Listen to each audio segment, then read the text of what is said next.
Hello, everyone. Welcome to Alumni Leading the Way. My name is Joel Bond. I am the Associate Director of Alums for Campus Fairness, and I am joined by three outstanding alumni leaders. I'm joined by Sarah Victor. She's our Regional Assistant Director for the West Coast and our chapter leader at Cornell University. Sarah Victor's journey to working in the Jewish nonprofit space is inspired by her time in Israel, including a summer ulpan at Hebrew University and law school semester at Tel Aviv University, and realizing that anti-Semitism her friends faced requires creating a more just and safer world. Learning about Jewish history in high school motivated her to take a course on Israeli labor law her first semester at Cornell, which in turn led to an internship at the Ministry of Justice in Jerusalem. To share with others the positive message of Israel she experienced firsthand, she joined the founding team starting Tamid under Cornell Hillel the following semester. Over a period of 5 years, Sarah worked, lived, and studied law in 7 countries. Having experienced the joys and challenges of being a woman, person of color, and expatriate in diverse political climates, she became attuned to the importance of creating environments where diversity, equity, and inclusiveness are prioritized. And as I mentioned, she is currently the Regional Assistant Director for the West Coast region. We are also joined by Naomi Reinhardt, who is our chapter leader at our Brown University chapter. Naomi Reinhardt has extensive experience as both a professional and lay leader at major global Jewish organizations. She is passionate about providing opportunities for individuals and families to support beneficiaries in Israel and throughout the global Jewish diaspora. In January 2020, Naomi joined the American Israel Friendship League as its first Chief Development Officer. She is building and leading the organization's development efforts around the country as it enters its next 50 years. From 2013 to 2019, Naomi worked at ORT America, first as National Director of Next Generation, then Director of Major Gifts for the Northeast, then National Director of Major Gifts. Prior to ORT America, she held positions at the Jewish Agency for Israel, International Development, the American Jewish Committee, and Hebrew Immigrant Aid Society. An attorney, Naomi has practiced corporate litigation at Curtis, Mallet, Prevost, Colt, and Mosul LLP, and Wachtel, Lipton, Rosen, and Katz LLP. Naomi holds a BA from Brown University and a JD from Georgetown University Law Center, and a certificate in Jewish philanthropy from Yeshiva University. She serves on D-Lead, World Jewish Congress Diplomatic Corps, and Alums for Campus Fairness's Brown University chapter. Naomi loves traveling the world, reading, learning, spending time with family and friends, and staying active through yoga, biking, and dance. She is fluent in Hebrew and Spanish. Definitely not least, our very own Mike Brenner. He is a chapter representative for Vassar on their executive team. They also call it their executive board. That chapter is also known as Fairness to Israel, and it is the founding chapter of ACF. He works with stakeholders at Vassar College to combat anti-Semitism and anti-Zionist extremism on campus. Mike is a past co-chair and past board member of AJC Access New York, a past ADL Glass Fellow, and a former Resetting the Table convener. He is also active with the Young Leadership Board of the Conference of Presidents of Major Jewish Organizations.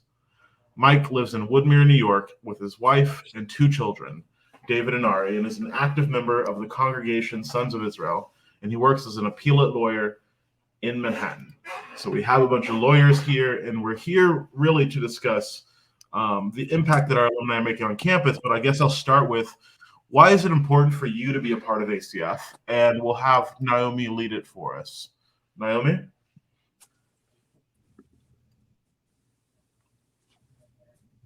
Hi, thanks for the introduction. Hello, everyone. Can't see who's on, but I can see the number of people watching. Good to have you with us. So why did I join? I graduated Brown in 2003. It was a very tumultuous 4 years while I was on campus, especially the last few years with the Second Intifada having started, the Iraq War having started. Like I said earlier to the previous group, I grew up I'm an Israeli citizen. I lived in Israel as a kid. I speak Hebrew, Jewish day school, Jewish camps, trips to Israel.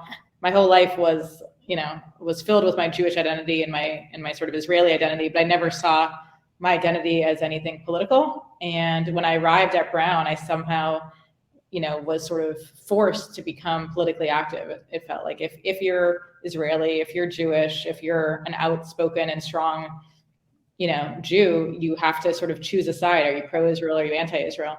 And I never wanted to be political. It wasn't my goal. I actually started college as a math major and wasn't really planning to become politically, I like Mike's surprise, wasn't planning to become politically active there. And suddenly I was sort of thrown into the trenches with everything that was going on in the world.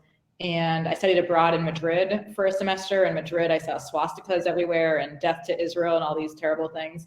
And I just sort of felt like I was sort of forced into this. I could either be silent and sort of have fun and party in college, or I could, simultaneously try to be one of the few pro-Israel voices at Brown because there were so few of us.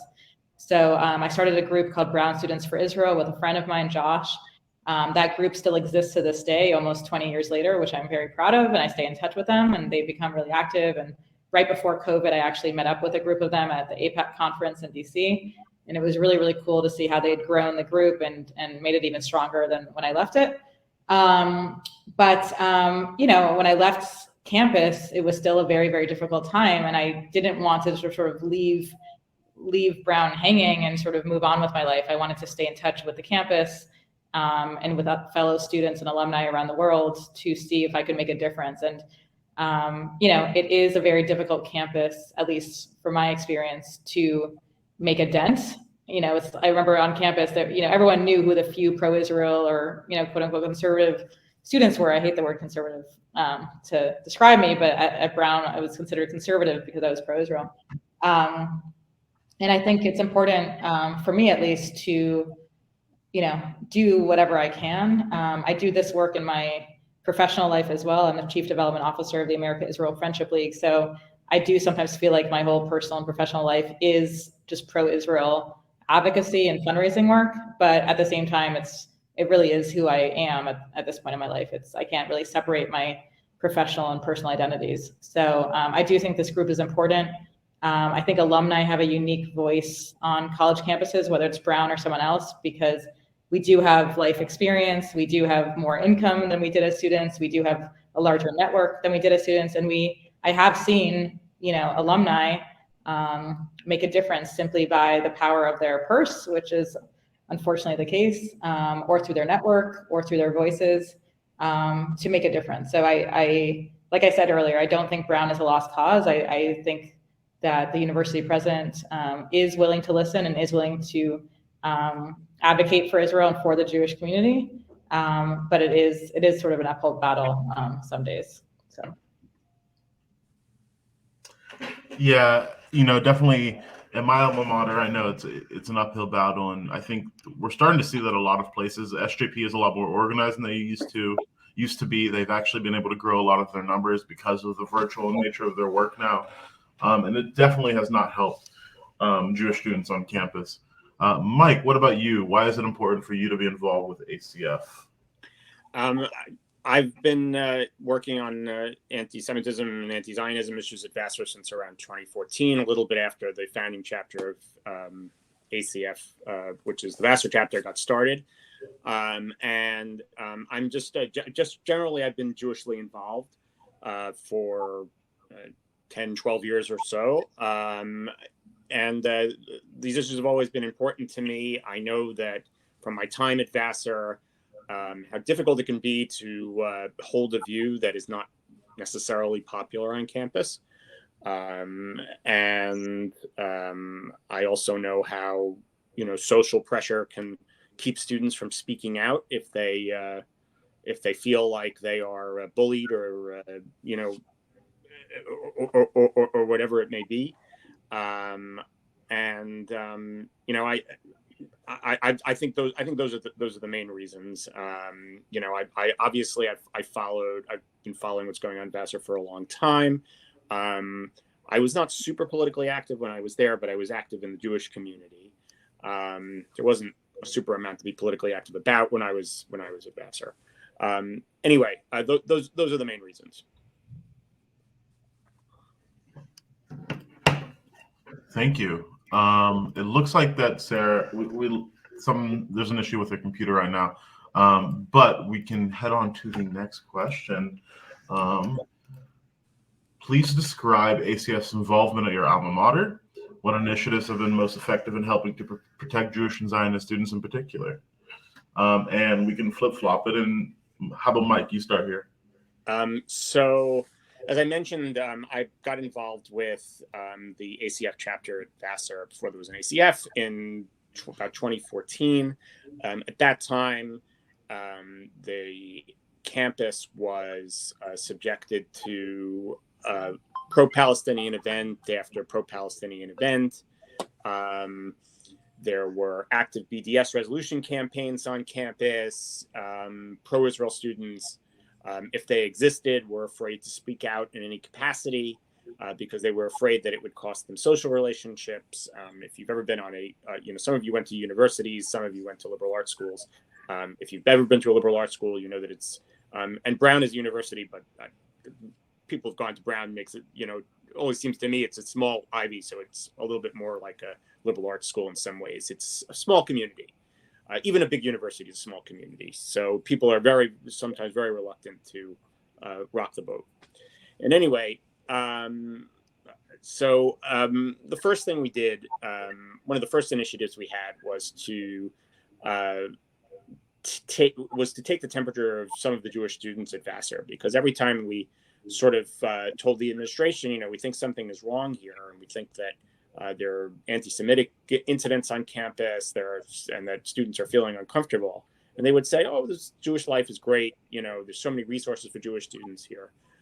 So Mark Banchik, who is a trained psychiatrist, decided he would go on campus and talk to the students in depth and give them a survey and get an idea of how they were feeling. And sure enough, many of them reported that they were very, very uncomfortable with the tenor of discussion on campus. And we were sort of able to use that to say to the campus, there's a real problem here, and that your students may have something that you really have to deal with. The second thing that we did, I think that was important, was the Jasper Puar incident that happened at Vassar. Jasper Puar is a professor at Rutgers. Scott Shea made reference to her in the opening session. She came on campus and gave a speech where she basically accused Israel of harvesting the organs of dead Palestinians. We decided that was a good moment to launch a more public media campaign, and I think we picked that spot well, because it brought a lot of negative media attention to Vassar in a way that got the president, who could be apathetic about things like this, to really take notice. I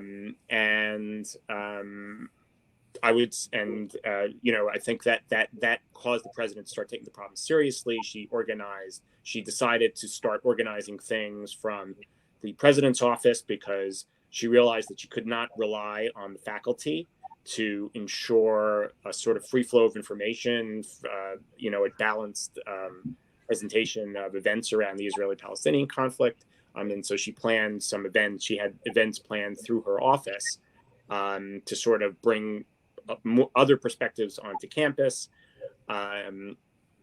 This was around the time that a BDS resolution was making its way through student government. That BDS resolution ultimately passed student government, but there were two parts to it. One was a regular BDS resolution. The other one was a resolution to try and boycott Israeli products on campus, like Sabra hummus and so on and so forth.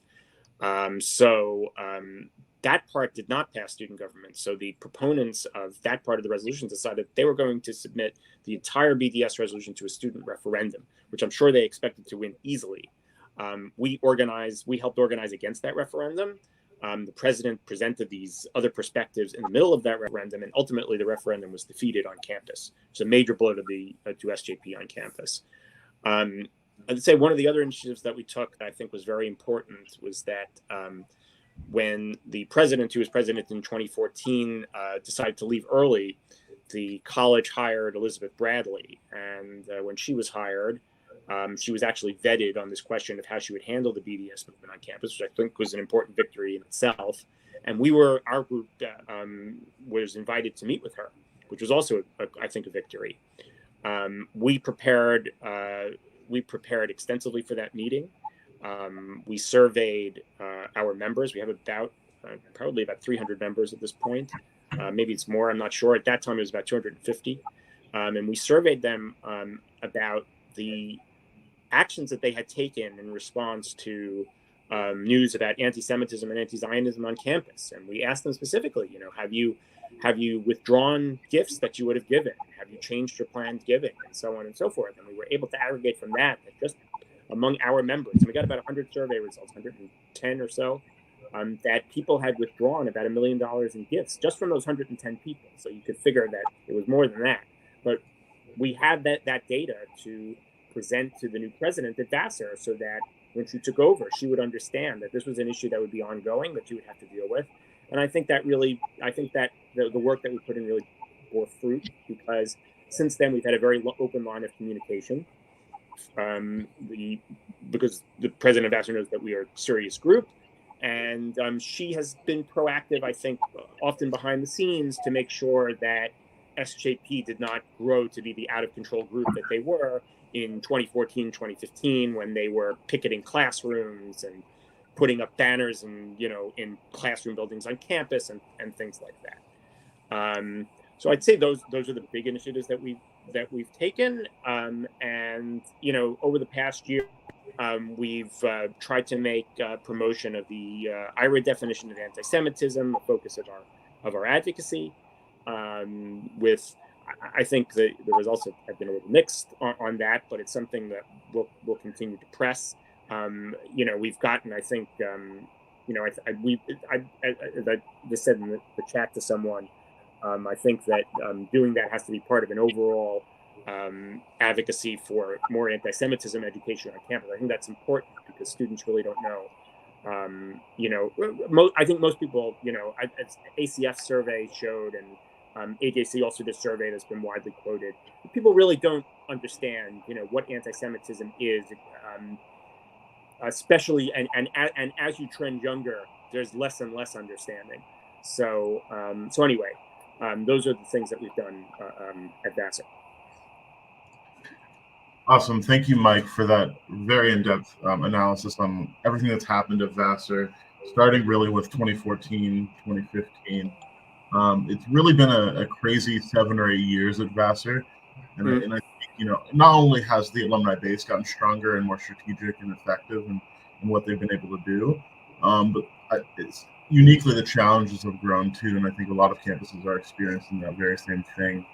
Naomi, would you like to describe ACF's involvement in your alma mater, and specifically what initiatives have been most effective in helping to protect Jewish and Zionist students? Yeah, so I don't really remember. I'm trying to remember how I got involved with ACF. I actually cannot remember how that happened, but I do remember after graduating from college at some point, Brown Hillel reaching out to me, and friends of mine who were on the Brown Hillel board. But I never felt like Hillel was the right space for me after college, because I just felt like they weren't addressing the elephant in the room in terms of the anti-Israel stuff that was happening on campus, and sometimes anti-Jewish stuff that was happening on campus. And I wanted an organization that was actually targeting the anti-Israel stuff for alumni, because it was no longer the right role for me to stay involved with Brown Students for Israel. I needed something that I could do with my peers who were in their 20s, 30s, 40s. So I like what Mike has done with Vassar. I think it's impressive. We haven't done that extensive kind of work with Brown. I think part of the reason is we don't have a huge group of people who are involved yet as alumni for Brown. And if anyone in the audience does have connections to Brown alumni who want to get involved, one of my challenges has been finding, other Brown alumni to help me do this kind of work. I've reached out to tons of people that I know. I have a large network of alumni friends, but for a variety of reasons, they don't really want to engage in this kind of work. They're happy to stay on the sidelines or just be involved with Hillel or just do other work as alumni, but not to really rock the boat in terms of Israel. So we haven't done surveys of that kind, but I think one thing we've done is mostly be reactive instead of proactive, and I would like to become more proactive. So when things happen on campus, like the recent apartheid week, or someone writes a letter to the editor, or someone was hired last year as the professor of Palestinian studies. When things like that happen, we react by either writing an op-ed or contacting the university president and administration, or mobilizing alumni to make some sort of statement, which I think is good. And we also internally discuss whether it makes sense to do anything. Sometimes we decide that, there's only a couple dozen people doing this. It's just the segment of the brown population that's always going to be loud and vocal against Israel. Us being out there and reacting loudly is only going to make things worse and bring attention to it, rather than just sort of deflect and avoid the situation.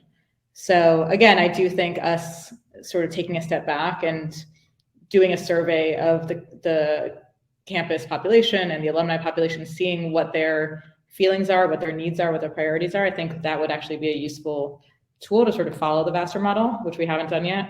And just gathering a larger population of Brown alumni to help us do this work, because right now it's only a handful of us actually out there doing this. And I think having op-eds written by people other than me and having people correspond with the president other than me, I think, the more voices, the better. And frankly, people with powerful voices and powerful networks and large donors making their voices heard, I think can only help us too.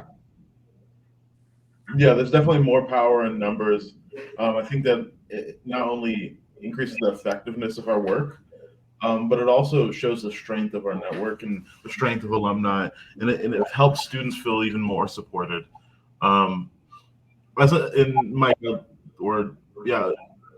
Third question, Naomi, I'll take this off with you. As an ACF leader, what do you think are some of the biggest challenges and opportunities we face as an alumni community? I think some of it I've spoken to already in terms of finding peers among Brown alumni to help do this work. I don't know if it's something unique to Brown or if other campuses experience something similar, but I think when students are on campus, for the most part, they tend to be very politically active and very, they like to mobilize around some sort of cause. And then when they graduate, they sort of want to take a step back, and maybe they're not apathetic, but they just sort of aren't as invested in, the campus community and in being advocates for Israel or for whatever cause they're involved with. So I think finding peers is important. I think, like I said, getting a stronger pulse of the campus population, figuring out what their needs are. Like, are they feeling safe and secure? Are they feeling like Brown Students for Israel and Hillel groups are sufficient, or do they need something else from us? I think also finding other sort of allies among the faculty and administration.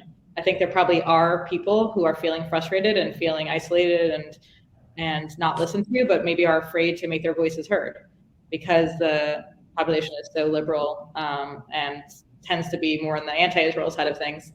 Not only having allies among alumni, but also among people currently on campus.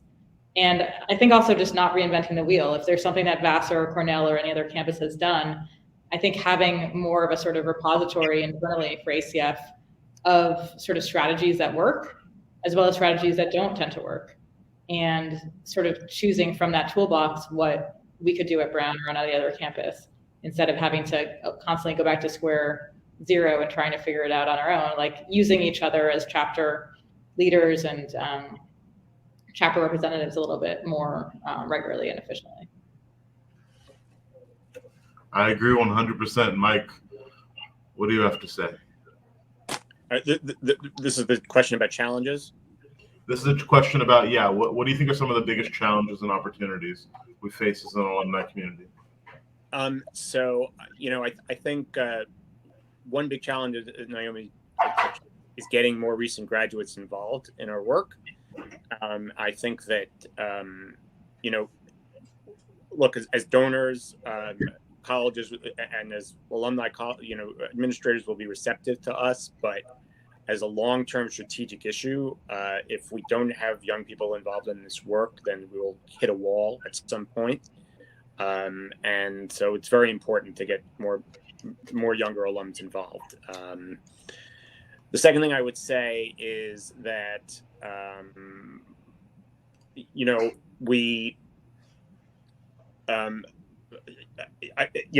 obviously we face a sort of, burnout kind of issue.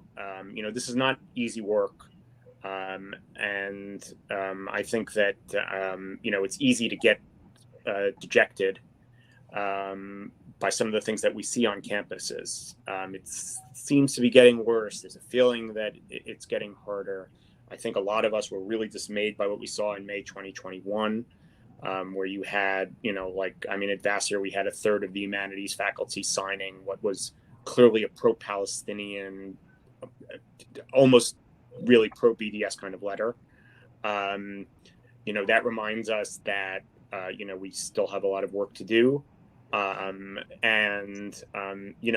I would say to that is simply to remember that even today, it is still a minority of students on campus who promote pro-Palestinian causes and SJPs and JVPs and so on and so forth.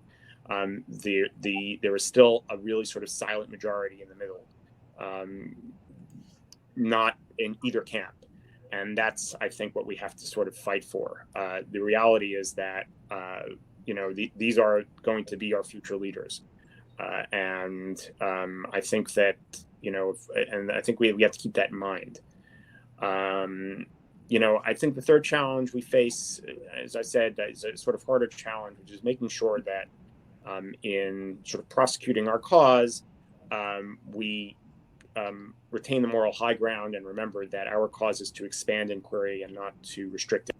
The BDS movement is a very censorious kind of movement. It's looking to exclude perspectives from campus. I think that we are in a stronger position when we remember that our cause is not to censor anybody; it's to make sure that all perspectives are represented. I think that as long as we remember that, we will be effective in making the case that not only are we better for the Jewish community, but we are better for colleges as a whole, because colleges are better off when they foster free inquiry on campus. They're better off in terms of the civility that is promoted, the civility that prevails on campuses where there's a respect for different opinions, and frankly, they will be better off because there will be less negative press for colleges where those kinds of atmospheres are fostered. Anyway, so those are the three big challenges, I would say. Now, awesome. And just looking at the schedule real quick, looking at the abstract. Awesome. Sorry, just lagging a little bit. What is the unique power of alumni to defend campus communities from discrimination? And how can we use this advantage to support Jewish and Zionist students? And Naomi, you can lead us off for this last question, and then we can take, if we have any time, we can take any questions from the audience. Sorry, what is the unique? What is the unique power of alumni to defend campus communities from discrimination? Like, what can alumni do uniquely that other constituents can't? Well, sort of what I was speaking to earlier. I mean, it's hard for me to take off my fundraising hat because that's what I do all the time is raise money. So I do think, honestly, it makes a difference, for better or for worse, the fact that alumni have larger resources, greater resources than students do. When a lot of students are in debt, they're taking out loans, they, are working, to pay for college. They're not thinking as donors at that point. So students or alumni right out of school aren't either necessarily, but the further, people get from their college graduation, the more resources they tend to have, the larger their network is, the larger their donations tend to be to college campuses. And we have one alum, for instance, from Brown, I won't say his name, but he alone is, a mega donor to Brown. He alone can make a difference of what gets to happen on college campus, whether you like it or not. Everyone, I'm sure, has heard of his last name. I won't say it. But he calls the president a Brown. He is unhappy with something that happens. He wants something to change. He will do that because of his annual donation and his capital gifts, et cetera. So it's unfortunate, but we've actually measured the fact that one call from him makes more of a difference than a letter signed by 10,000, students and alumni. And it's frustrating, and it should not be that way necessarily, but that just incentivizes more alumni to make a lot of money and have that kind of power. Brown alumni tend to go into nonprofit work and tend to be do-gooders and not necessarily make a lot of money, unfortunately, but that's just how it is. So I do think that that's one unique role of alumni, although, again, for better, for worse, students can tap into their networks from their families, their parents, other connections they might, we lost Jill, other connections that they might have to make a difference as well. And I think also, like I said earlier, not reinventing the wheel. If there's things that worked on other campuses, if there's letters that are written a certain way, if there's certain speakers that we can, connect to, that we can bring to campus. A lot of us have certain connections, not only to money, but to individuals and to foundations and to influencers of different backgrounds that we can bring to campus and that we can try to connect to the students and to the administration. And I think also just having worked in the field for a number of years, whether it's in the pro-Israel field or in any field, the three of us are attorneys. We have legal backgrounds. We just know more and we've done more than we did when we were students and had no idea what we were doing with our lives. So I just think years of experience and years of education can only benefit the university and can benefit the students. So I assume one of you should speak next since we lost our moderator. Sarah. I think the fact that we also understand our campuses more intimately than just a general person would, I think that's helpful, and that we also can relate. When I was on campus recently, I had the opportunities to speak to several ILR students, which was my major at Cornell, and so it was also personally very very neat to see that a lot of the people who were pro-Israel on campus were ILRs and who were very vocal.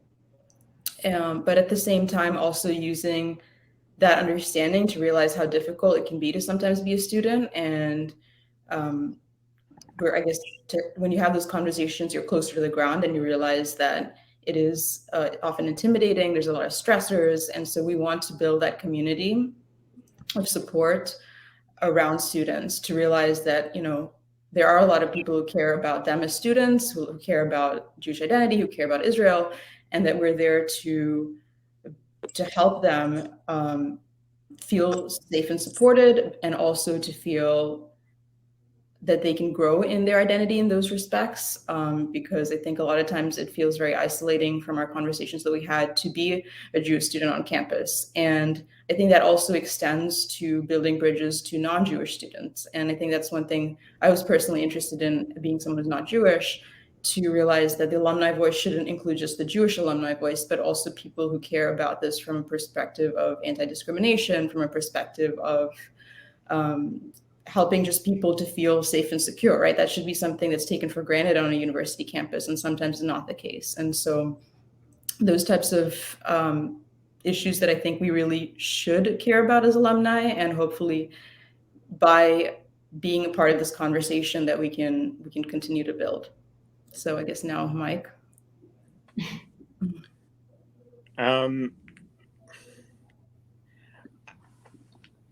Yeah, I mean, I think I don't know that I have much to add to what Naomi and Sarah said. It's absolutely important to try and build alliances where you can find them. I think it's also important, I think, to take a long-term view of the work that we do. There will be victories, there will be defeats, but this is something this is work that has to be ongoing and long-term. And I think that's one of the reasons why it's so important that we have ACF as an organization, and why we should all be proud of the work that they have done over the past 2-3 years to get to where they are. I mean, it really is. I mean, this is still a very, very new organization. and what you guys have accomplished in terms of just organizing alumni around the country, helping create all of these chapters. It's really fantastic and impressive. And my hat is off to you. Doing more of this will definitely give us a better chance of winning the war here. And I think Sarah is probably the biggest case study of all. Someone that wasn't involved with our network from the beginning. She got involved with our network. I think she might have signed a petition, and we did a phone banking for our in-person conference. So, and she included her number. So I called her, recruited her to the conference, and then her conference was really the first thing that we did with her. And since then, she's been our chapter leader, and now she did so well with being chapter leader. She's now on our team and helps, expand in the West Coast and leads our efforts in the West Coast. So, I'm super excited for what the future holds for us and how many more alumni we can, get to be activists at their communities, at their campuses. We do have 1 minute until we go. So I am going to wrap it up here and give people some breathing room to get to the stage. And I want to thank each and every one of you, Naomi, Mike, and Sarah, for joining us this afternoon for another year of talking with alumni about what it means to be an alumni activist. And thank you for sharing your stories about your own leadership, but also the work that your chapters have been doing. So we really appreciate you, and we really appreciate the work that you do with us. We couldn't get here without you.